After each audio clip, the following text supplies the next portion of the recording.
Hey guys, this is Abhilash और आज मैंने देखा Khalbali records on Jio cinema. इस वेब सीरीज में है टोटल 8 एपिसोड्स जिनकी लेंथ है 35 to 45 मिनट्स ईच और इसका जॉनरा है म्यूजिकल ड्रामा। तो कहानी शुरू होती है मौज नाम के एक हिप हॉप इंडिपेंडेंट सिंगर से जिसका कॉन्सर्ट में ही गोली मारकर मर्डर कर दिया जाता है। फिर मौज का बेस्ट फ्रेंड और मैनेजर राघव मौज की डेथ के बाद डिसाइड करता है कि वो अपना अलग म्यूजिक लेबल कंपनी खोलेगा खलबली रिकॉर्ड्स नाम से, जो कि डायरेक्ट कंपटीशन में होगी गैलेक्सी रिकॉर्ड्स के सामने। और गैलेक्सी रिकॉर्ड्स के ओनर होते हैं MRS यानी मानवेंद्र राय सिंह, जो कि होते हैं राघव के ही पापा। तो मोटे मोटे तौर पे ये जो वेब सीरीज है ये इन बाप बेटे की राइवलरी के ऊपर है, जहां पर एक साइड में है old fashion profit making industrialist और दूसरी साइड में है उसी इंडस्ट्रियलिस्ट का बेटा जो कि इंडिपेंडेंट आर्टिस्ट के लिए भला काम करना चाहता है। Now story analysis. देखो, इस वेब सीरीज की कहानी मुझे अच्छी लगी और ऐसी बात बिल्कुल नहीं है कि ऐसी कहानी हमने पहले कभी नहीं देखी। हमने ऑलरेडी देख ली है ऐसी कहानियां, बट ये वेब सीरीज स्टैंड आउट करती है अपने एग्जीक्यूशन पॉइंट पे। अब देखो, वैसे तो स्टोरी प्रेडिक्टेबल है, जैसे कि आपको पहले ही सीन में पता चल जाएगा कि मौज को कोई मार देने वाला है और 2 मिनट बाद एग्जैक्टली वही होता है। So it's predictable. बट इस स्टोरी की खास बात यह है कि ये बहुत सारे मुद्दों पर टच अपॉन करती हुई जाती है, जैसे कि rap culture, artistic purity, commercialization of music, family legacy का वेट, फिर एक तरह का tug of war between creative freedom and fame. और इन सारे पॉइंट्स पर अच्छे से बात की गई है। तो वहां पर आपको भी समझ में आएगा कि अच्छा ऐसा भी हो रहा है म्यूजिक इंडस्ट्री में, और वो भी म्यूजिक लिसनर्स यानी कि हम लोगों के साथ। जैसे कि एक सीन में राम कपूर खुद ही बोलते हैं कि भाई पहले के जमाने में हम वो म्यूजिक बनाया करते थे जो कि पब्लिक को सुनना पसंद था, पर अब वो जमाना है कि हम जो बनाते हैं वो ही पब्लिक सुनेगी। फिर कुछ फ्लैशबैक वाले सीन्स हैं इसमें, जिसमें हमें मौज का एक तरह से राइज एंड फॉल देखने को मिलता है। ये वाले सीन्स अच्छे थे, जो कि एक in depth character relationship provide करते हैं। इसके बाद सीन्स वर वेरी एंगेजिंग, क्योंकि हर 3 से 4 मिनट के बीच में ये कहानी अलग अलग जगहों पर घूमती है, जो कि आपका अनडिवाइडेड अटेंशन मांगती है। और इसी वजह से ये जो 35 से 40 मिनट का जो रन टाइम है ये भी लेंथी फील नहीं होता है। But yes, there are some cliches और ये वेब सीरीज पूरे तरीके से प्रेडिक्टेबल है, but with a very good execution style. Performances के बारे में बात करें तो सबसे पहले राम कपूर, जिन्होंने रोल प्ले किया है MRS का, तो he was fantastic in his negative lead role. Skand Thakur, जिन्होंने राघव का रोल प्ले किया है, he was also very good. इन सब के बीच में मुझे बहुत अच्छा रोल लगा सलोनी बत्रा का। उनका काम नोटिस करने लायक था and she acted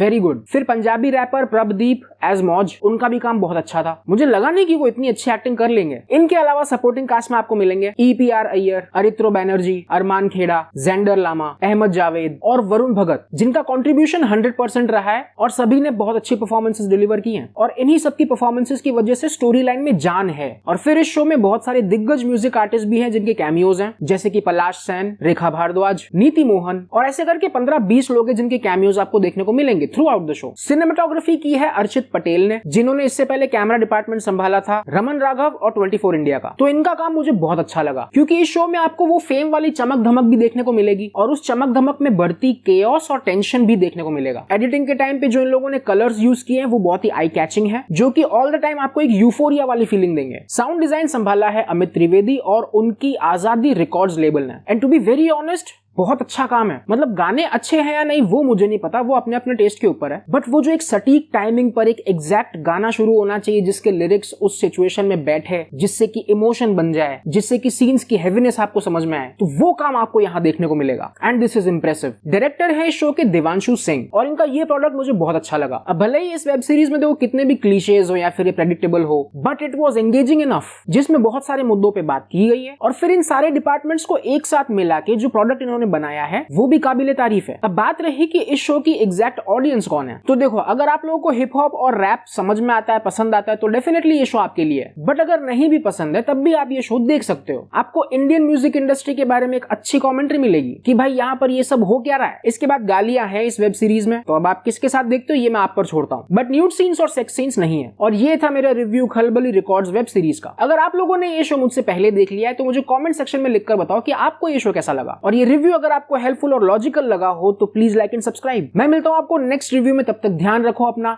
B awesome, bye bye.